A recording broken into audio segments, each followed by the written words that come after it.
allez, 3 litres et demi par jour. Bisous. Et rhabiller 6-7 fois par la nuit. Tiens, on va faire une boule. Et l'autre aussi est noté. Ouais, et l'autre aussi est noté. J'ai montré mes Bon, genoux. plus je le passe, dès que je me lève, je le sors, je le mets sur l'escalier. C'est vrai, vous êtes en toilette. Ils ont maigri les genoux, ouais. Oh, c'est pas bien vu avant. Oh, il était bas.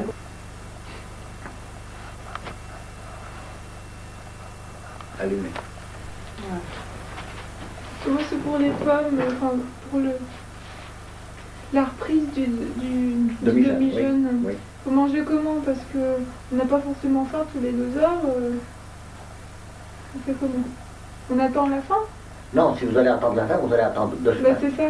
Non, vous mangez quand même toutes les 2 heures la toute petite pomme que je vous ai donnée. Mhm. Et je donne des pommes pour la bonne raison, comme je le répète, que ça balaye les intestins. Mhm. Et qu'ils ont besoin d'un bon balai. Mhm. Que si je vous donnais des oranges, je ne peux pas vous donner toute la journée des oranges, c'est trop facile. Ah non, bien sûr. Et puis, si je vous donne des poires, il n'y a pas de cellulose, ça ne balaye rien du tout. Mhm. Et puis, le kiwi, c'est la même chose. Mais quand je dis faim, c'est pas faim de pomme ou faim d'autre chose. C'est faim, la faim, Oui. envie de Non. manger. Non, n'attendez pas la fin Mhm. pour manger ce que je vous donne, Mhm. parce que vous avez lu Shelton sur, Oui. sur le jeûne. Mais c'est ça, je vois d'où vient l'idée de la faim.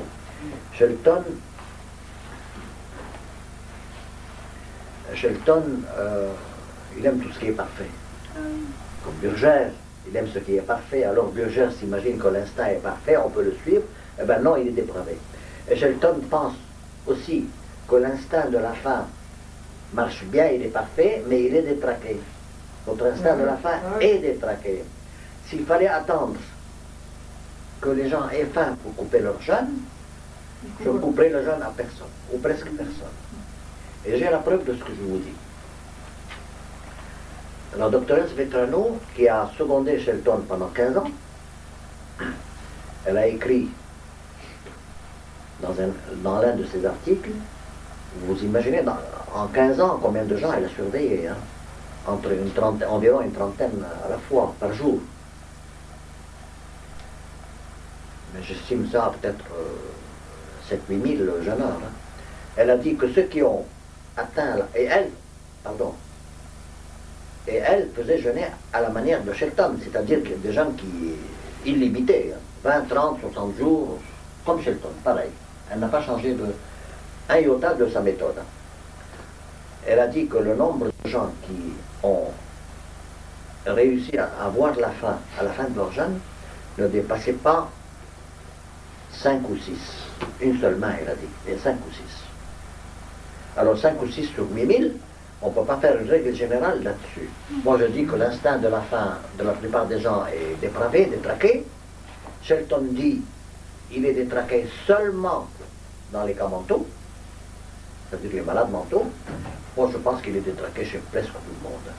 Et puis on ne sait pas laquelle est la vraie faim, laquelle est la fausse faim. J'ai beau mettre des tableaux. Parce que Oui. vous, dans vos livres, vous le mettez en premier lieu toujours. Dans vos consignes, vous mettez respecter la faim aiguë. Alors, Mais ce sont des consignes pas de jeûne, ce sont des consignes de Oui, régime. mais je pensais C'est que pas c'était- pareil. Ah bon. Ah non, c'est tout à fait différent. Ah, d'accord. Lorsqu'on mange et qu'on retarde le repas de 1 ou 2 heures ou qu'on le saute, on a faim. Mais lorsqu'on jeûne, la faim disparaît au bout de 1 ou 2 ou 3 jours. Normalement, au bout d'un jour, on n'a plus faim, c'est fini. Et elle revient plus. Elle revient plus. Que si on la force finalement. Il faut bien la forcer un jour ou l'autre, sinon, hein, j'aurai 40 morts sur les bras après. On ne peut pas. Non. Alors, il est un peu dogmatique, Shelton. Il a peur de céder sur quelques points, que finalement sa théorie tombe à l'eau. Mais non, elle ne tombera pas à l'eau. Sa théorie est correcte. Alors, toute sa méthode est basée sur le retour de la faim, entre guillemets. Le retour de la faim ne revient plus. Non, moi je base mon jeûne, la surveillance de mon jeûne, pas sur le retour de la faim, mais sur le goût de la bouche. Avant, je sentais l'haleine des gens, maintenant, je préfère qu'ils me disent le goût qu'ils ressentent dans leur bouche, le matin au réveil, pas dans la journée, hein, parce que là, le soir, ça disparaît. Et puis la soif. Tant que les gens ont soif ou la bouche sèche, ça veut dire qu'ils éliminent. Et puis la balance m'indique beaucoup de choses très précieuses. Même si on boit un petit peu plus ou un petit peu moins, la balance ne tient pas compte. Mais si on boit 2 fois plus, alors là, ça change tout. C'est rare. J'ai des personnes qui, du jour au lendemain, comme ce jeune homme-là, qui s'appelle le Sourd, du jour au lendemain, il a triplé la dose d'eau. Je ne sais pas pourquoi. Il pensait que c'était mieux. Ben, la balance a accusé la différence. Hein. Il ne perdait plus de poids du tout. Hein. Le principal, c'est quoi? C'est la perte de poids? Apparemment, c'est important. Pour passer au demi-jeûne. Oui. Pour passer au demi-jeûne, j'entends personnellement que le poids se stabilise à 2 reprises. C'est tout. La 3e, je n'entends pas. Parce que j'ai fait l'expérience une fois de dépasser les 21 jours de jeûne, une dame qui était assez forte, qui est venue d'Alsace, quelque part de là-bas, et puis elle ne perdait pas de poids non plus, même que je la faisais 22, 23, 24 jours, elle ne perdait pas de poids, j'ai estimé que c'était une perte de temps. Le céréales provoque les cataractes. Les cataractes, ce n'est pas la cataracte, il ne faut pas mélanger les genres. Il ne faut pas mélanger les torchons et les serviettes. Oui, je ne sais pas ce que C'est pas facile. La cataracte, vous savez ce que c'est. Oui. On ne voit plus clair et puis on ne voit plus rien après quelque temps. Mais les catarrhes, ce sont ce qu'on se mouche, ce qui descend du nez lorsqu'on est enrhumé. Ah, Et il n'y a pas que ça. Les maladies catarrhales, la demoiselle vous expliquera, allez-y. Quelles sont les maladies catarrhales et qu'est-ce que c'est? On n'utilise pas beaucoup le terme.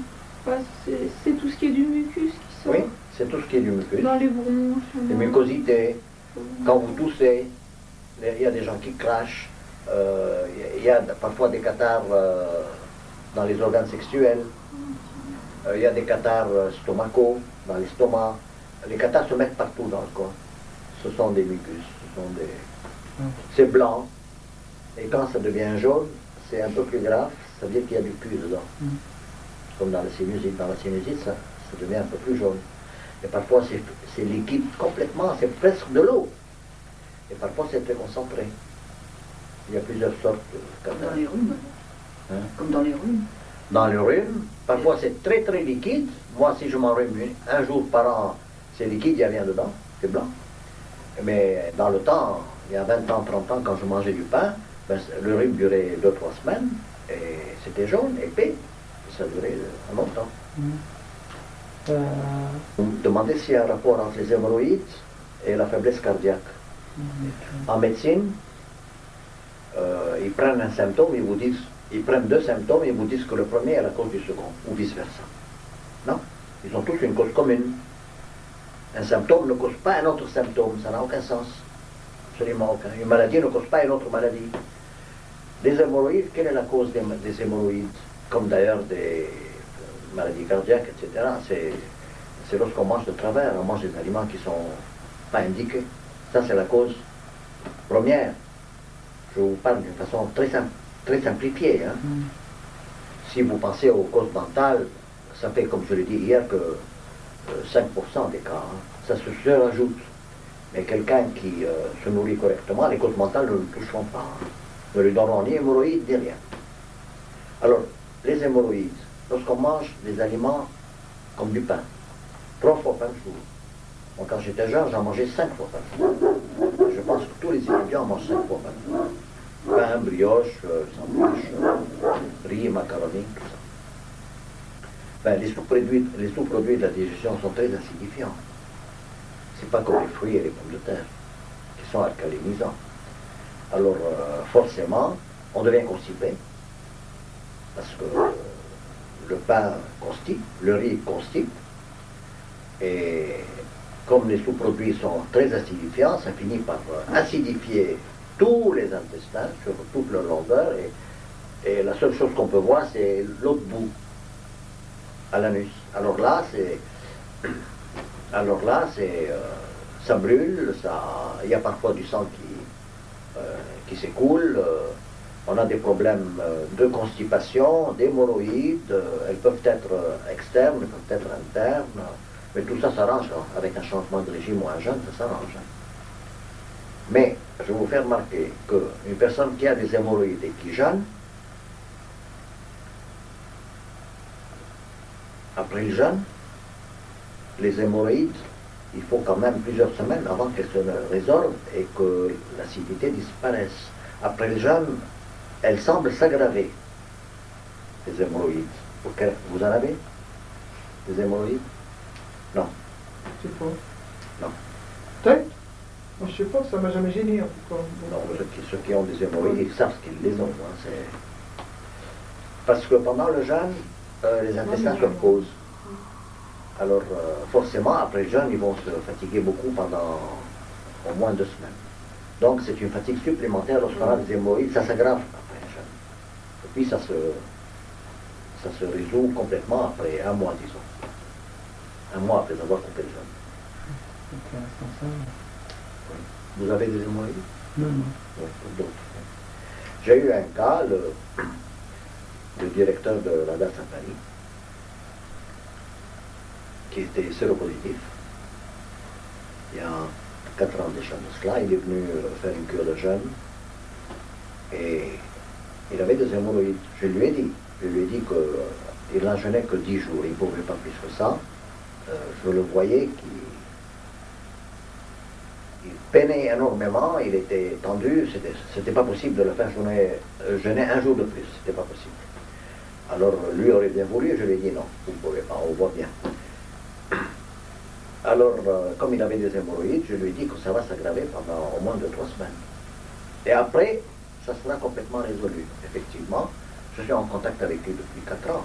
Il m'écrit, il me téléphone 1 fois par mois, comme ça. Mais c'est fini, les hémorroïdes, c'est un souvenir du passé. Hein. Ça peut se résorber totalement. Oui, totalement, complètement. Mais il C'est a vrai qu'on abandonné entend pas. beaucoup de gens en parler. Hein. Oui. Ouais. Mais ça, c'est la cause principale. Ouais. Il a abandonné le pain, oui, sûrement. Hein. Une cause tout à fait secondaire, à mon avis, c'est la ptose. C'est la même chose que la hernie, comme la demoiselle vient de le dire. Alors dans ces cas-là, on aide un peu, à mon avis. Hein. On aide en faisant des exercices, les pieds en haut, la tête en bas, comme je le marque dans mon livre sur la hernie.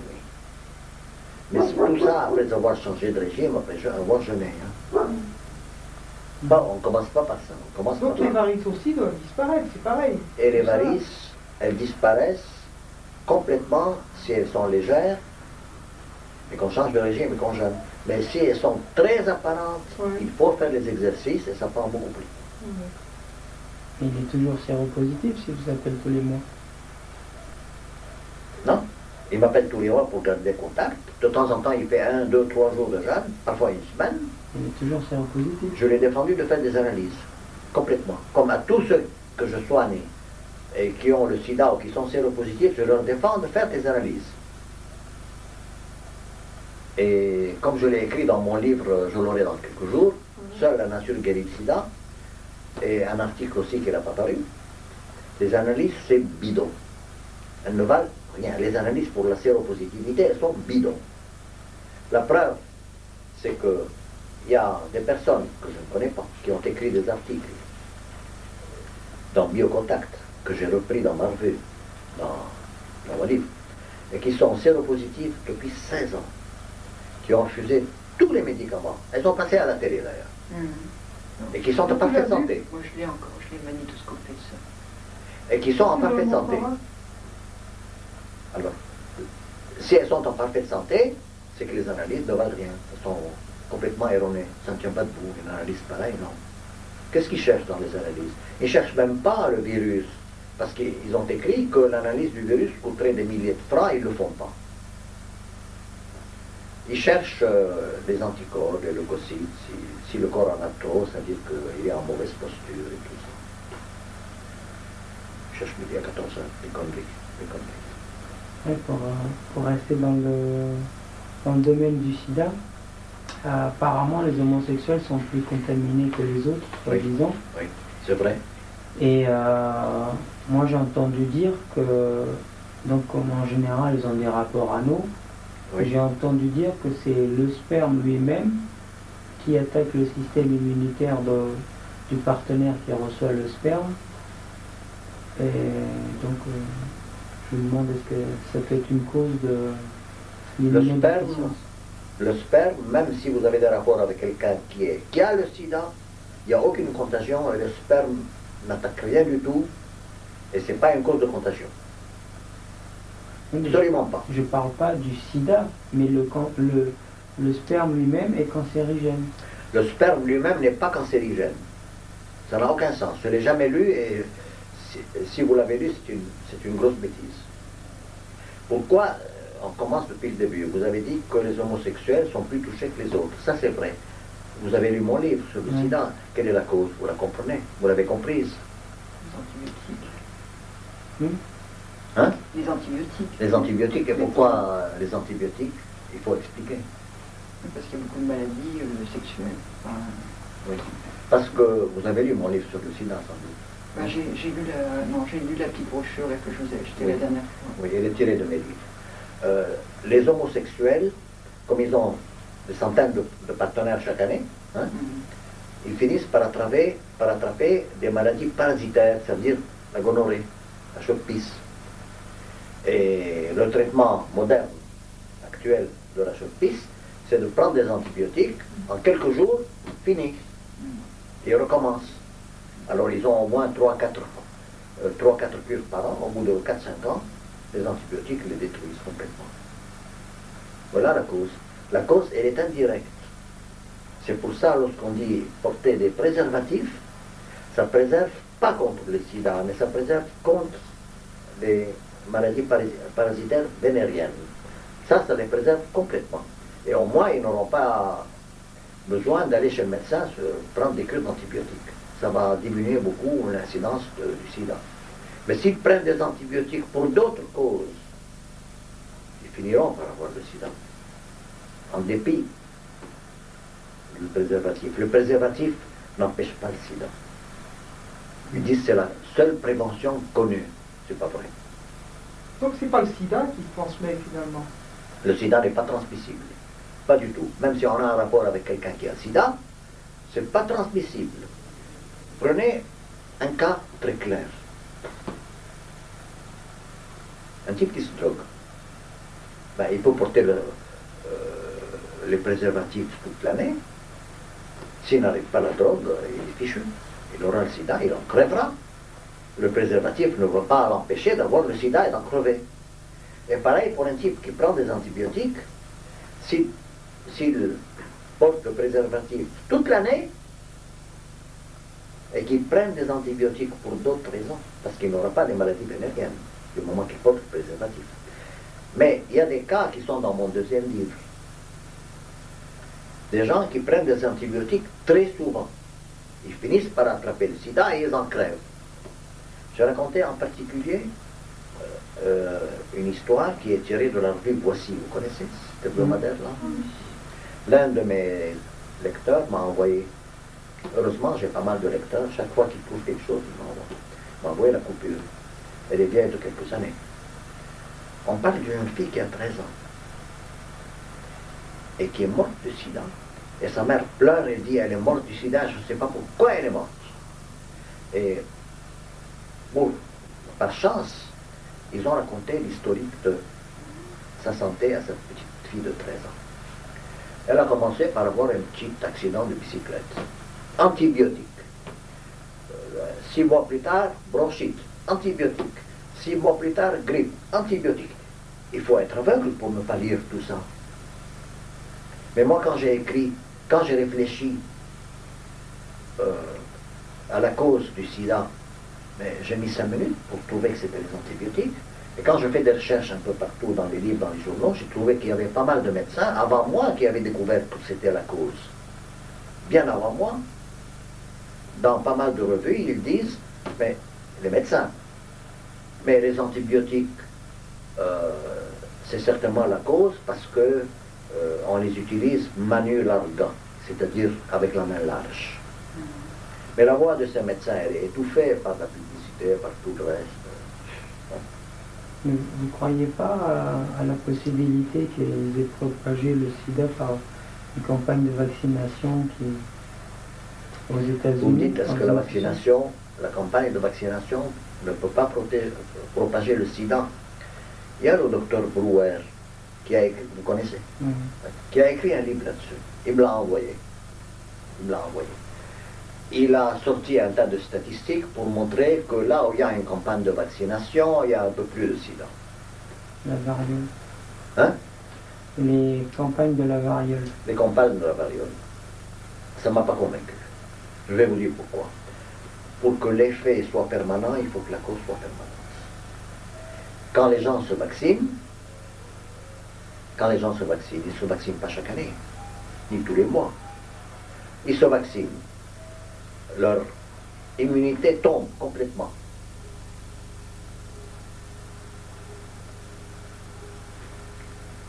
On a vacciné combien? 20 millions? L'immunité tombe complètement. Ils sont déjà des séropositifs, il y en aura par milliers, hein, parmi tous ces gens-là. Et comme une autre vaccination ne survient pas avant 1 an, 2 ans, 10 ans, hein, ils remontent, l'écrasante majorité remonte la pente et surmonte les difficultés. Il y a peut-être 1 pour 1000 qui n'arrive pas à remonter la pente. Je ne tiens pas compte, moi, de ce 1 pour 1000. Et comme ils surmontent toutes les difficultés, la vaccination ne peut pas être une cause. Non. Ce qui est une cause, même les antibiotiques, si vous faites une cure par an ou tous les 2-3 ans, ça ne peut pas être une cause. Il faut que la cause soit répétée tous les 4 mois, tous les 6 mois. Vous voyez? Il faut une destruction permanente, en fait, du système immunitaire, finalement. Il faut une destruction permanente. Je vais vous expliquer ça d'une façon plus claire avant de m'arrêter. Vous avez une bronchite, une personne a une bronchite, comme cette fille-là qui n'a jamais, à 13 ans, elle est morte du sida, elle n'a jamais eu de rapport sexuel. Elle avait une bronchite, une cure d'antibiotiques. Qu'est-ce qui est arrivé? C'est sa première cure, une bronchite. La cure d'antibiotiques, qui dure avec les médecins entre 10 et 15 jours, a détruit 5% de sa flore intestinale. Pas plus. 3 mois après, elle a un accident de vélo. Une autre cure d'antibiotiques, ça détruit encore 5%. 5 et 5, ça fait 10. Mais si vous répétez, ça finira par devenir 80%. Elle n'a plus de flore intestinale, elle est fichue complètement. Voilà comment ça se passe. Ce n'est pas une seule cure qui peut faire du mal. C'est répétition. Alors les vaccinations répétées, oui. Mais où vous trouvez des vaccinations répétées? Ça n'existe jamais, nulle part. Évidemment, il a écrit le livre. Moi, je lui ai donné mes arguments au docteur Brouwer. Mais lorsqu'on a écrit un livre, on ne change pas d'avis. L'ouvrage a été imprimé en plusieurs éditions. Fini, à mon avis. Il faut être vraiment un chercheur et très intègre intellectuellement pour dire je me suis trompé. Il ne dira pas qu'il s'est trompé après avoir écrit le livre sur 3 éditions. Non. Les anesthésiques, c'est la même histoire. Vous avez une opération, ça vous casse, ça vous détruit la flore intestinale, mais une opération, ça ne suffit pas. Il en faut 3 par an pour que l'anesthésique puisse vous démolir complètement. C'est ce qui m'est arrivé.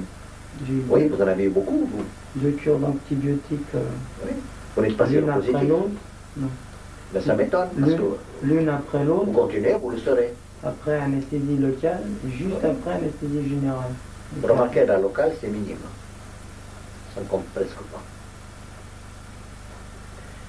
Et puis, les transfusions, pareil. Une transfusion, ça ne suffit pas pour détruire la flore intestinale. Il en faut beaucoup. Et vous savez qui prend beaucoup de transfusions sanguines? Les hémophiles. Et c'est ce qu'on considère, il y a... Hein? C'est ce qu'on considère, il y en a accusé de sang contaminé. Ils accusent le sang contaminé, mais même si le sang n'est pas contaminé, ils finiront par avoir le sida. Parce que 30 transfusions sanguines, ils en font tous les 3 mois. Une trentaine de transfusions au bout de 5-10 ans, c'est foutu. Même si le sang est chauffé, même si le sang est pur, non. D'ailleurs, ils l'ont écrit